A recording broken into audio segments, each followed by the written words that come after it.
Have you ever wondered why you feel a pull towards certain qualities in others that mirror what you've rejected within yourself? Imagine this. You walk into a room and there's a man. Something about him catches your attention, not his looks, but something deeper, something more elusive. It's not about what he does, but about how he is. You feel it in the air.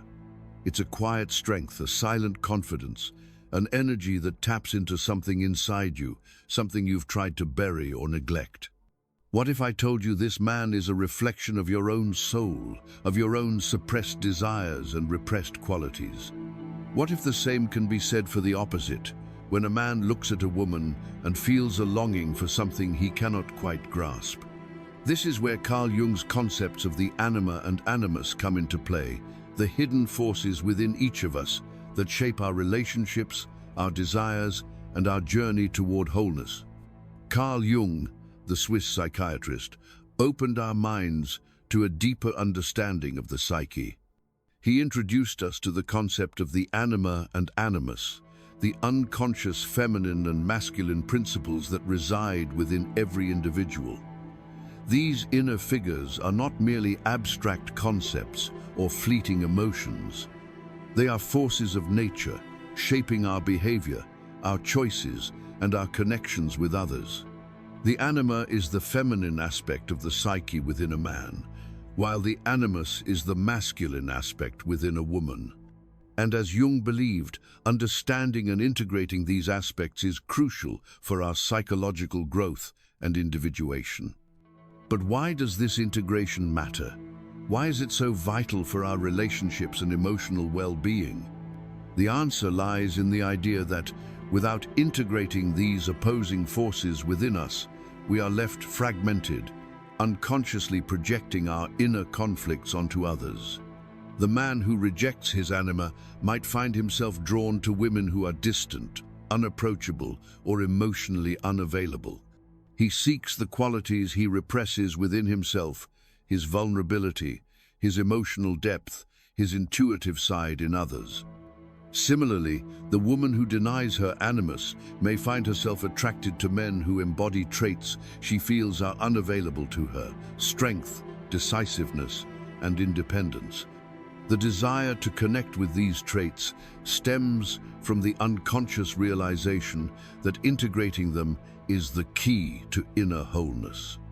These inner figures, the anima and animus, are not static or fixed. They evolve as we grow and confront our own shadows. Jung described the anima as a guide to the soul's deeper layers, and the animus as a source of strength and reason.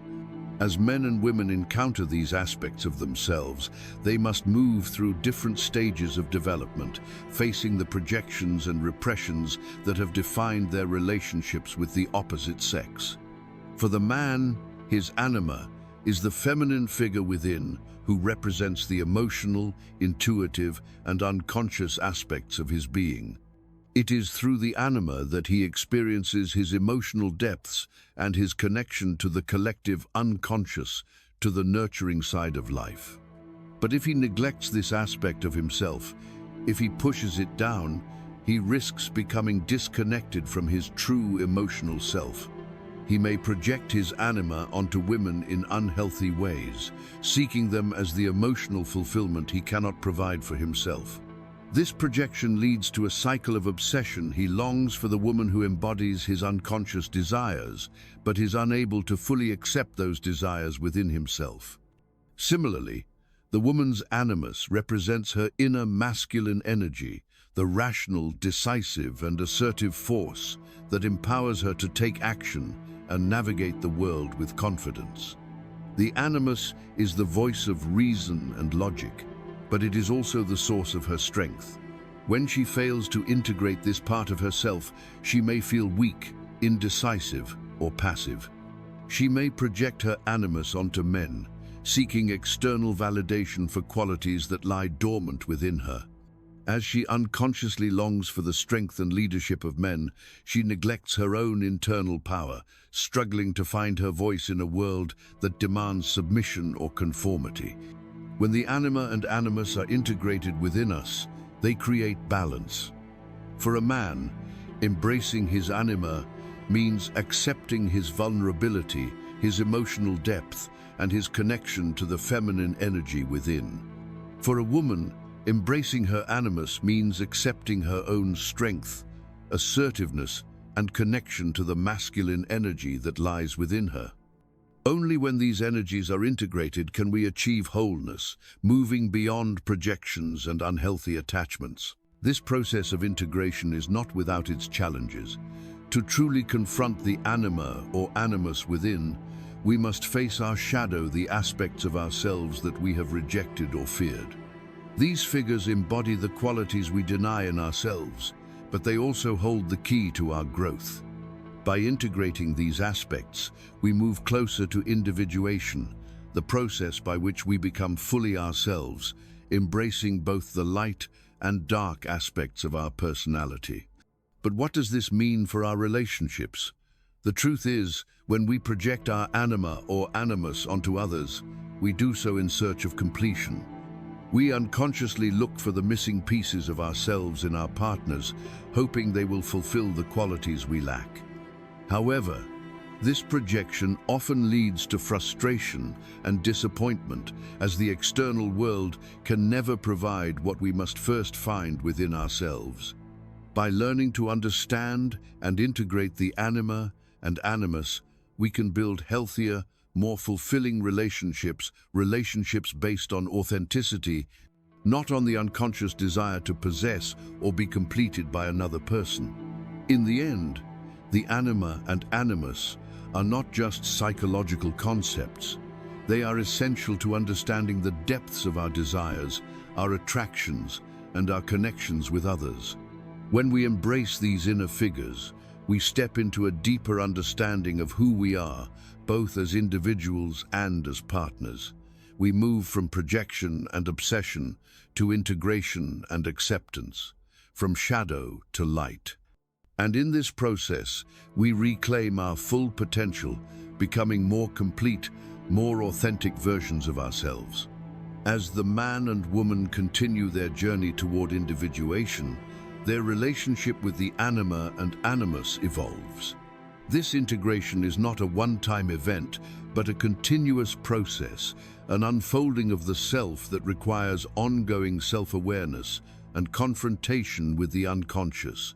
The anima and animus serve as both guides and obstacles along this path. For the man, the anima is not simply a passive reflection of femininity. It is the mirror that allows him to confront the emotional depths he has neglected. It is the voice that calls him to embrace the wild, untamed aspects of his psyche, the parts he has pushed away out of fear, shame, or societal pressure. The anima can be both nurturing and destructive.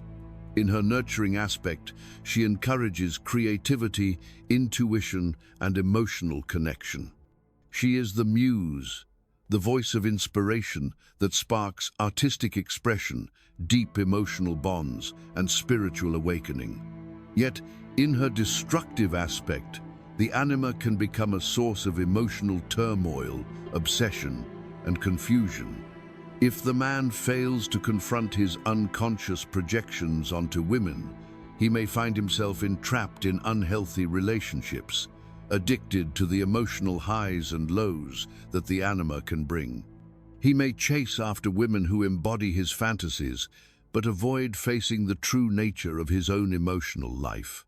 Similarly, the woman's animus is not merely a rational force. It is the source of her assertiveness, her will to act, and her capacity to navigate the world with clarity and purpose.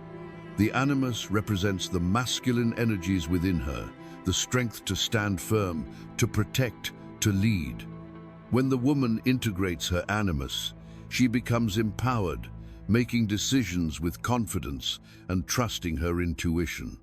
But when she neglects this part of herself, the animus can become a source of frustration, indecision, or anger. She may feel trapped in a world of passivity, waiting for others to guide her or define her worth. In this state of imbalance, she may project her animus onto men, seeking external validation for her own inner power. The power of integrating the anima and animus is that it allows both men and women to access the fullness of their inner potential. It enables them to connect with both the masculine and feminine forces within themselves, creating a sense of balance and wholeness that transcends the societal roles and expectations placed upon them. The more a man embraces his anima, the more he can connect to his emotional and creative side. The more a woman embraces her animus, the more she can step into her power and assert her place in the world. This integration frees them from the constraints of outdated gender norms and allows them to express themselves fully, authentically, and without fear. As the anima and animus become integrated within the individual, their power extends into relationships. No longer seeking completion or validation from the outside, the man and woman begin to engage with one another from a place of wholeness. They no longer project their unconscious desires onto one another, but rather they meet as equals, sharing in the full spectrum of their experiences and emotions. The man no longer seeks the woman to fulfill the void within him, and the woman no longer looks to the man to validate her strength. They come together not out of need, but out of choice, choosing to love, to grow, and to face the depths of their own psyches together. This shift in perspective fundamentally changes the dynamic of the relationship. Instead of being driven by unconscious projections, desire, and need, the relationship becomes a space for mutual growth and healing. The man and woman are no longer seeking to complete each other. They are seeking to complement one another, creating a dynamic of true partnership. They no longer operate from the space of unconscious attraction or obsession. Instead, they are drawn to each other by the desire for mutual understanding and shared authenticity. The process of integrating the anima and animus requires deep introspection, but it also holds the key to emotional and spiritual liberation. It is through this process that men and women can begin to transcend their limitations, to face the shadows within, and to awaken to their truest, most authentic selves. The anima and animus are not just abstract concepts, they are living forces within us, constantly influencing our relationships, our desires, and our perceptions of the world. By embracing them, we awaken to a deeper understanding of our own souls and the souls of those we love. The journey of individuation is not easy. It requires courage, vulnerability, and a willingness to confront the deepest parts of ourselves. But it is through this journey that true love can flourish, not love built on projections, need, or dependency, but love grounded in mutual respect, authenticity, and shared growth. The more both partners integrate their anima and animus, the more they are able to live in harmony with themselves and each other, unlocking the full potential of their relationship. In the end, the anima and animus are not just about the search for love or connection with another person. They are the forces that lead us back to ourselves. They are the keys to understanding who we truly are, both as individuals and as partners. Only by embracing the fullness of the self, by integrating the feminine and masculine within, can we truly experience love and intimacy in their deepest and most transformative forms. As the journey of self-discovery progresses, the man and woman begin to see their relationships in an entirely new light. The unconscious projections, the emotional attachments, and the obsessive desires that once defined their interactions give way to a deeper, more authentic connection. The integration of the anima and animus transforms not only the individuals, but also their relationship dynamics. No longer are they bound by the unspoken need to complete each other, to fulfill one another's unconscious gaps. They now come together as whole beings, fully aware of their inner complexities, their shadows, and their strengths. This shift in perspective requires vulnerability, a willingness to face not only the beauty within, but also the dark, unacknowledged aspects of the self. Jung often emphasized that it is through the confrontation with the shadow that true transformation occurs. The shadow contains all the parts of us that we have rejected or denied: our fears, our weaknesses, and the parts of ourselves we deem unworthy. But these aspects, when integrated, hold the key to our growth and our power. For the man, embracing his anima, the feminine aspect of his psyche, requires him to face the emotional, intuitive, and vulnerable parts of himself that he has long pushed aside. These qualities are often seen as weak or unimportant in a world that values rationality and strength. Yet, as he reconnects with his anima, he discovers a wellspring of emotional intelligence, creativity, and empathy. The anima is the key to his emotional depth, to his ability to connect with others on a meaningful level. By embracing this part of himself, the man becomes more whole, more emotionally aware, and more in touch with his true desires. Similarly, for the woman, embracing her animus, the masculine aspect within her, requires her to step into her own power. The animus represents strength, decisiveness, and rationality, but it is also the source of her independence and self-assertion. The animus calls her to take charge of her own life, to stand firm in her beliefs, and to trust her ability to navigate the world with clarity. When she embraces this inner masculine energy, she becomes more confident, more capable of asserting her voice, and more empowered in her relationships. The more a man and woman integrate their respective anima and animus, the more they come to understand that their deepest attraction is not based on the need to possess or control the other, but on the desire to connect authentically. Their relationship becomes a sacred space in which both individuals are free to explore and express their full selves, both the light and the shadow. The man no longer seeks to find in the woman what he lacks in himself. He seeks to share in the richness of her experience, her perspective, and her strength. Likewise, the woman no longer seeks to find in the man a reflection of what she has been taught to value. She seeks to engage with him as an equal, to learn from his depth, and to find a partner with whom she can build a life based on mutual respect and understanding. This balance between the anima and animus is what makes the relationship truly transformative. It is not about idealizing or idolizing the other person. It is about seeing each other as whole beings, each on their own journey of self-discovery. It is through this acceptance of the other's authenticity, both their light and their shadow, that true intimacy is born. The more each partner can accept themselves and each other, the more they create space for growth, for learning, and for shared emotional and psychological transformation.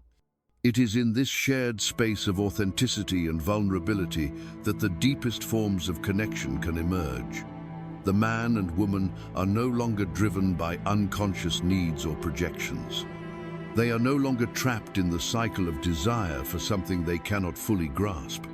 Instead, they are free to explore the complexities of their own souls, to integrate their anima and animus, and to come together as two whole individuals, walking the path of individuation side by side. This journey is not without its challenges. The integration of the anima and animus often requires the individual to face their deepest fears, the fear of losing control, the fear of vulnerability, the fear of facing the parts of themselves they have long hidden. But it is through this confrontation with the shadow that the greatest transformation occurs. By accepting the unconscious, by embracing both the masculine and feminine energies within, the individual becomes truly free, not dependent on external validation, not chasing after another person to complete them, but standing fully in their own truth, their own authenticity. And so, the true power of the anima and animus lies in their ability to awaken us to the fullness of who we are. The more we integrate these energies, the more we step into our true power. We move from unconscious projections and desires to conscious self-awareness and authenticity. We no longer seek to possess or control, but to understand and connect to love, not from a place of need, but from a place of wholeness. In the end, the anima and animus are not just psychological concepts, they are the living forces within us that call us to embrace the fullness of our humanity. By understanding and integrating these forces, we unlock the potential for true love, for deeper connection, and for personal transformation. The woman and the man who have embraced their inner feminine and masculine energies are not just stronger individually, they are stronger together, creating a space of mutual growth and shared authenticity. The journey of integrating the anima and animus deepens. Both the man and the woman begin to see themselves in a new light. The once rigid barriers between their inner feminine and masculine energies begin to dissolve, and they experience the profound freedom that comes with embracing all aspects of the self. This inner alchemy, the merging of opposing energies within, is the key to their psychological and emotional wholeness. But while the benefits are transformative, the process is neither linear nor easy. For the man, the continued embrace of his anima means stepping further into his emotional vulnerability. It is about recognizing that his connection to his feelings and intuition is not a sign of weakness, but of strength. The more he integrates his feminine side, the more he feels his emotional depth and becomes more attuned to his creativity and intuition. His relationship with women, no longer colored by projections of his unconscious, becomes more authentic. He can meet a woman not as a source of his emotional fulfillment or unacknowledged needs, but as an equal, recognizing the feminine strength within her. His desires shift, not from possessiveness or fear of abandonment, but toward a connection rooted in mutual respect and understanding. For the woman, embracing the animus means standing in her own authority. She becomes her own source of strength, no longer relying on external validation from others, especially men. The animus within her helps her access clarity and decisiveness, freeing her from the doubt and indecision that once held her back.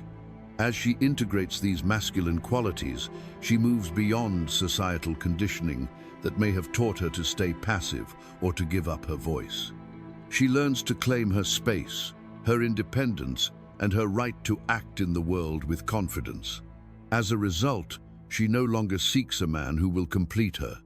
Instead, she looks for a partnership based on equality, shared growth, and mutual respect. The integration of the anima and animus also brings about the dissolution of limiting gender roles. In a world that constantly attempts to define what it means to be a real man or woman, Jung's theory offers a liberating alternative. No longer are men and women bound by the expectations of their respective genders. They become free to embody both the masculine and the feminine within themselves. This leads to a deeper understanding of love, not as a transaction or a possession, but as a profound connection between two complete beings who are constantly evolving. In relationships where both the man and the woman have integrated their anima and animus, love becomes a dynamic force of growth. The fear of losing oneself in the other diminishes, and instead, both partners are free to explore their individuality while still experiencing the depths of connection. The key to this relationship dynamic is that neither person needs the other to define them. They already know who they are. They choose to be together because they resonate with one another at the deepest level, recognizing that their growth is interdependent. Jung's concept of individuation, the process of integrating the conscious and unconscious parts of the self, becomes the core of their relationship. The man and the woman begin to recognize that true connection happens when both are fully themselves, no longer living in the shadow of the other's projections. They see each other, not as an object to be possessed, but as a partner to evolve with. The darkness that once felt threatening is now a shared space of growth, where both partners are invited to confront their shadows and emerge more whole. This mutual growth leads to emotional freedom. The man no longer feels controlled by his own unconscious, and the woman no longer feels forced to suppress her desires or doubts. Instead, they are free to create a relationship that is fluid, dynamic, and rooted in deep respect for each other's autonomy. In this space of emotional freedom, they can experience a love that is transformative, not because of what they can extract from each other, but because of what they can offer from a place of mutual wholeness. As this process unfolds, the man and woman begin to feel a sense of rebirth. They are no longer defined by the roles society has imposed on them. They are not limited by gendered expectations of what a man or a woman should be. They are free to express the full range of human experience, embracing both their feminine and masculine energies, and in doing so, they find balance. They create a space where both can evolve, not as halves, but as complete individuals. This transformation leads to a new understanding of power. The man no longer needs to assert dominance to feel powerful, and the woman no longer needs to suppress her strength to be loved. The true power lies in their ability to be authentic with one another, to hold space for each other's shadows, and to support one another in their ongoing journey toward individuation. In this partnership, power is not a force of control, but a force of creation, creating something new, something alive, and something authentic. In the end, the anima and animus are not just theoretical constructs. They are the living, breathing energies that shape our lives and our relationships. When we understand and integrate these forces, we create a path toward a more fulfilling and authentic existence. Love, in its truest form, becomes a reflection of this integration, a love that is not based on possession or projection, but on acceptance, growth, and mutual respect. It is a love that frees us to be fully ourselves, and in doing so, allows us to experience the fullness of our humanity. By embracing both the feminine and masculine aspects of ourselves, we become whole. And it is in this wholeness that true connection, transformation, and love can flourish. The anima and animus guide us toward the integration of all that we are, bringing us closer not only to ourselves, but to each other. Thank you so much for watching. If this video resonated with you, don't forget to like, subscribe, and leave a comment below to share your thoughts. Remember, true power comes from integrating both your inner feminine and masculine energies. Let's continue this journey of self-discovery together. Stay tuned for more. Thanks again for being here. Don't forget to subscribe so you won't miss any future content on deep psychology, self-growth, and relationship dynamics. If you found this video insightful, share it with someone who would benefit from it. Let's continue exploring and evolving together.